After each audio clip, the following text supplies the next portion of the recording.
Hello, welcome to the PTA Real Estate Podcast. I'm your host, John Caligiuri. I'm accompanied by my co-host, Nick Kelling. Howdy. Nick, how you doing this evening? Great. Kind of a slow day. Just making phone calls. Gotta hammer those calls every day, and eventually one will pop up. They'll make you 10 grand. Yes, I've been. We at work we kind of changed our cold calling method, as you'd say. We got the new system call, and we send like emails now. So the past, I'm kind of flirting with it and seeing what works, doesn't work right now. I've had limited success with it. I would say limited. I think I've only purely sent out emails just to kind of see what is the rate of return on that. Like, you know what I'm saying? I just want to see what I can get from that. I've yielded limited results, I would say. So I think I might start like supplementing phone calls in there as well. Yeah. Automated messaging and auto emails, they have or even just mailing has a pretty low yield. Actually doing that calling will probably yield the highest amount of potential leads and then clients. But auto emailing, auto texting is so easy. You can send 1,000 messages like instantly. So, but it might just be a waste of time, waste of money. Yeah, that's why it's free from the bank. That's why I'm going from like ground zero of just like pure email, get it like send them out. It's not auto, like you have to individually sell that. Like I still have to that takes a while. send them. Yeah, it's not. I'm not sending out like a million emails. Like you have to individually send each email. So that's why I'm just kind of like testing out from ground zero, pure email to all the customers. What is my rate of return? And then once I return, I'm going to do supplement the phone calls and stuff like that. I'm flirting with the ideas. I'm trying to just see where it's at and like what its like true value is. Yeah, I like emails and text messages and anything like that, especially emails. It's more professional if it's a hot lead. But just cold emailing on like just dead cold lead, just not a lead at all, just a cold person, is pretty low.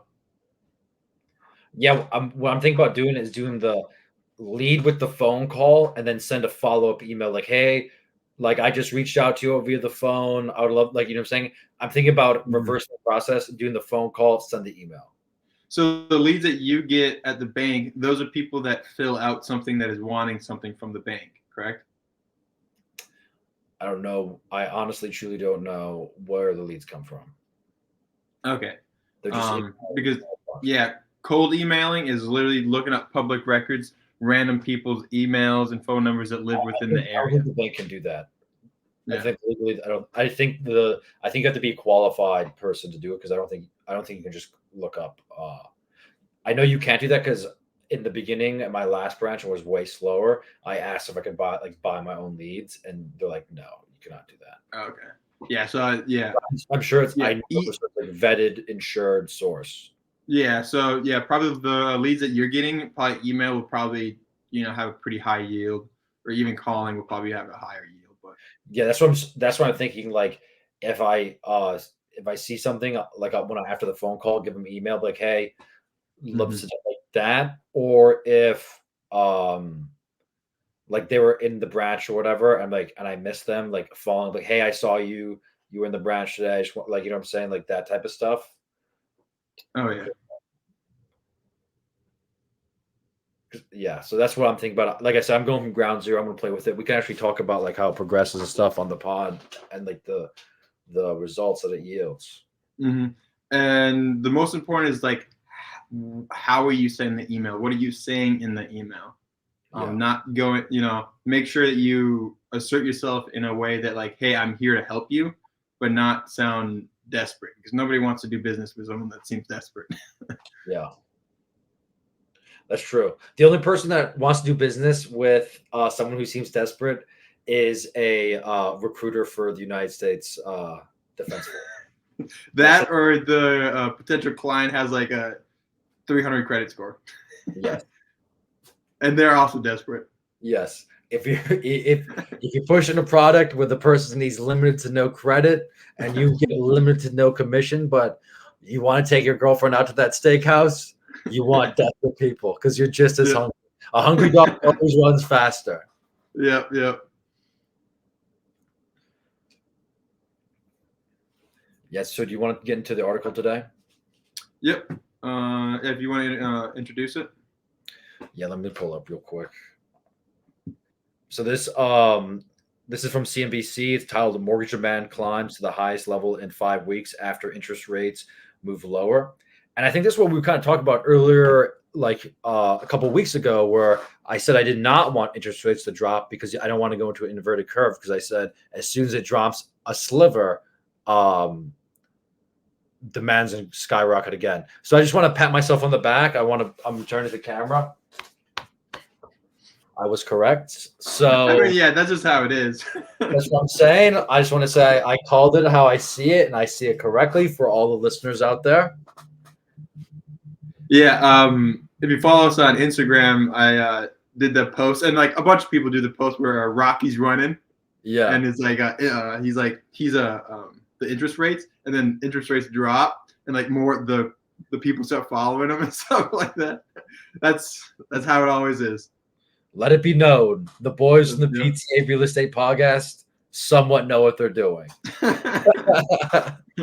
We've been in the business for a little while, and we know we've studied the markets. We know what's happening. We know just enough to be dangerous. Yeah, just enough to get by and be able to eat at night. Yes, getting by with a wink and a smile. Yeah.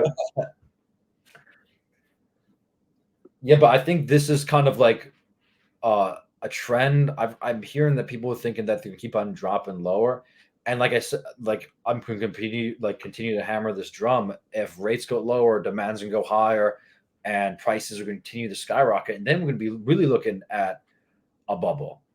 Because I know we discussed before about like how housing prices can't drop, but like if the bubble keeps getting bigger and bigger, then who knows? Like inflation gets higher, like. Is it really? Yeah. I don't know if it's gonna be more catastrophic. Like, all I know is the bigger they are, the harder they fall. And if we get an inverted curve, and like a shack is worth $1 million, that's an over exaggeration. But if we get an inverted curve and prices of houses continue to go, eventually we have to reach a nexus where the bubble pops, and then Yeah, where we're going to be at. I would like to see interest rates stay in between around 7. You know, high 6s to maybe high 7s, somewhere in between there. It maybe can drop a little bit from now. I think if it goes above 8, I think we're gonna. If you look at the history of mortgage of interest rates, that is going to be kind of on a higher end. Yeah. Unless you go way back to like 19 Whatever. 50 or something. Yeah. But 50's not that long ago though, but like no, yeah.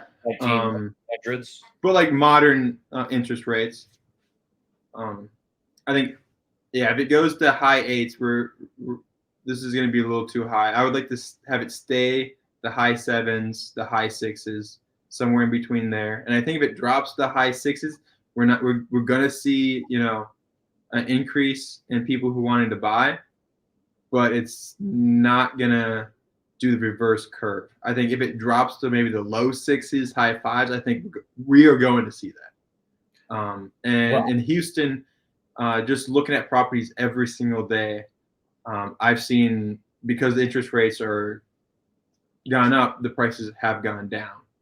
And I would like to see prices continue to go down, even though it is going to affect a lot of people, especially a lot of people who bought at 3% interest rate, but they knew what they were getting in. They knew this day was going to come.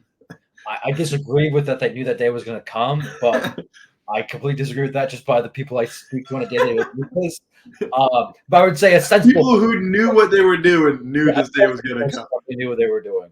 But what I would love to see happen, honestly, is if they do a little motion in the ocean of like they go down to like low 6s, high 7s, and then they climb back up to 8s, they climb back up to 9s, they gradually go back down to the mid 6s, high 6s, and then we go up to 8 or 9, and then we go like do a little, like everyone keeps on talking about the soft landing, but we never do a soft landing. Like I would like to see a soft landing of we go up, we go down, we take 36 months, and every month we go up a half a percentage point and go down a half percentage point, and we do a legitimate soft landing. Like all these people, I swear to God, if I've had $1 for every time I hear soft landing, I would be in freaking the Philippines right now being waited on by beautiful women left and right. But like completely retired. But we never do a soft landing. We always do this. No. We always just go, and next thing you know, we jack up the economy. It just never gets better. I want to soft landing. Let's increase the interest rates 1% each month. That's what I'm saying. Like if you do, let's just do a half a percentage rate each month, and then once you reach like 8.5, 9 to be safe. And then once you reach 9, you go down a half percentage point. And each time you go down a percentage point, like each time you go, like say you start at 7, this is called 7. Once you go back up to 9 again, you go down to 6.5. Once you go back up to 9 again, you go down to 6. Once you go back up to 9 again, you go down to 5. Once you go back down the 5, now you sit at 5 for a little bit. Let the boys eat. You know what I'm saying? Let the boys eat. Yeah, let them eat. Let them let money flow a little bit. Like let it sit at fucking 5. You know what I'm saying? Like let it little rest. You know what I'm saying? Let it say hello. Take a jacket off, and then you gradually go back up. And then I think 9's a little high. Yeah, I would say hover at 7. I would say hover at 7. Yeah, let's low 8s, high 7s, maybe low 7s. Let's get. We got fat in the 5s. That's it's winter time. Let's get lean. Let's chill in the 6 5s. I just would be a little sad. Yeah. Maybe just broke up with a long-term relationship, Yeah. And then then train back up to that 8. Yes. Soft landings. So yes, why can't we do a soft landing? I demand a soft landing.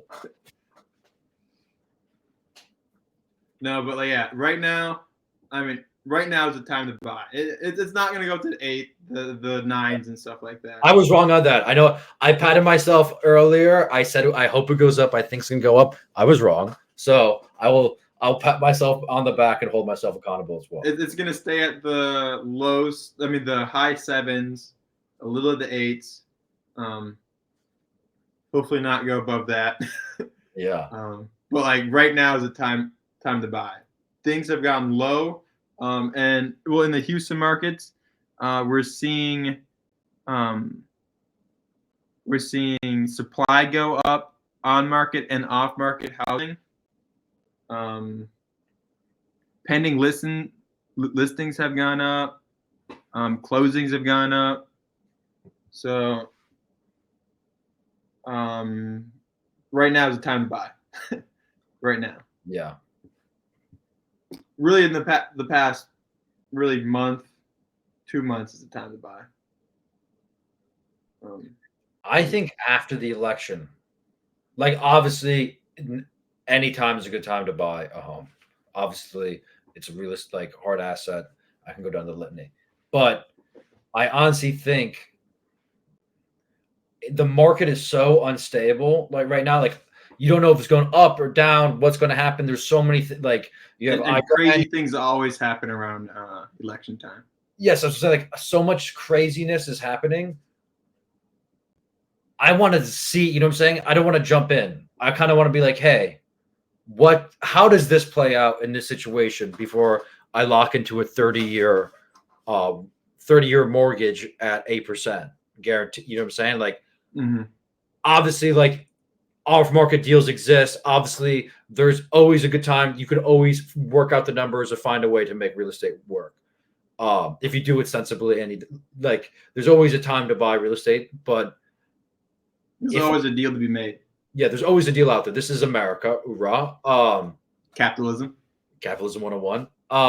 But me personally, because I am interested in buying another home, so I'm just gonna say what my personal thought process is, and my decision making is I'm going to wait till after the election. I'm actively looking somewhat, I'm looking at what I can and stuff like that, but I'm not going to pull the trigger on anything until at least after the election, because there's too many cooks in the kitchen, and you don't know if they're going to burn the souffle.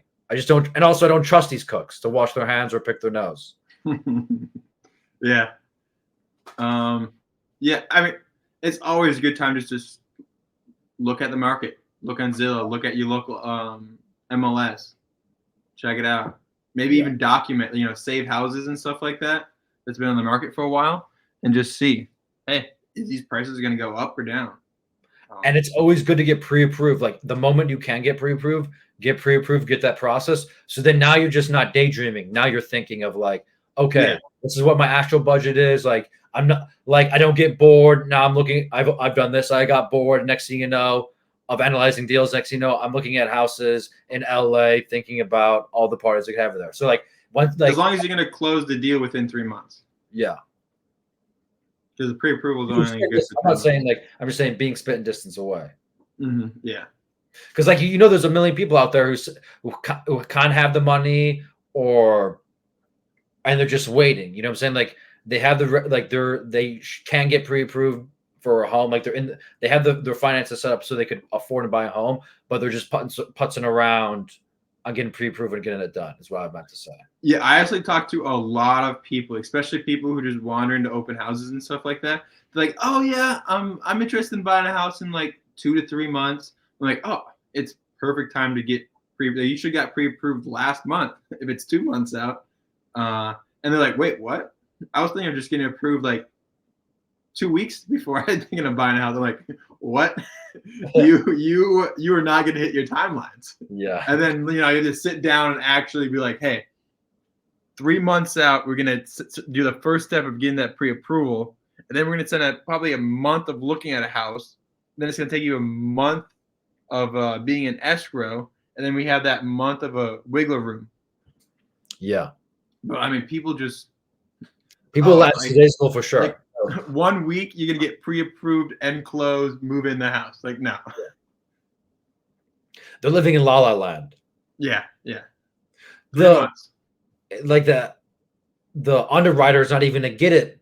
He's not even going to hear about it. He's going to hear about it in a week later. He gets it. You know what I'm saying? Like, unless you're an all cash buyer, then maybe you just if have your own cash in hand. Listen to this podcast, which I know you are. You buy all cash. Hey, I've talked to a lot of all cash buyers. They're out there, but is it more common in? I feel like it's more common in the South because it's just cheaper. Because I've never heard of one. Well, obviously that they exist up here, but I feel it's far less common.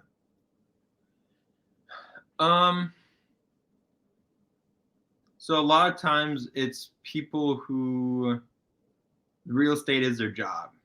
It's their business. It's not typically, hey, I'm gonna buy a house all cash, and this is gonna be the house that I live in and raise my children in. Yeah. It's typically like real estate is their lifeline. Real estate is how they put food on the table. Like this is their job. And they have, $300,000, $400,000 that they have working for them in real estate, constantly flipping houses and stuff like that. Okay, that's a very layman of me question, but thank you for explaining that. Now I understand. I mean, there's some like, hey, I'm gonna put 50% cash and 50% loan, and the underwriter can get that done no problem, real fast.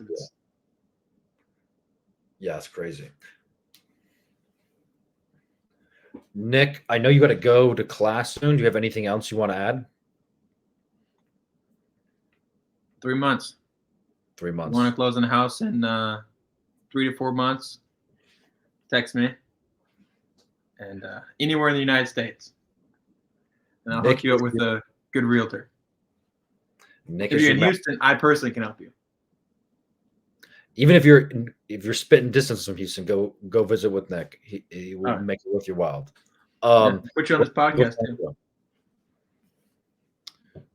Nick, where can the people find you? So Instagram or Twitter at Kelling Realty Group Houston.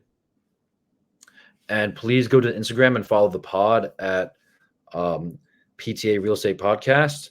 And then go, I'm happy to announce, go follow the YouTube. If you're watching this, you already found it at PTA_pod. I'm your host, John. And Spotify. And Spotify. Watch this podcast on both.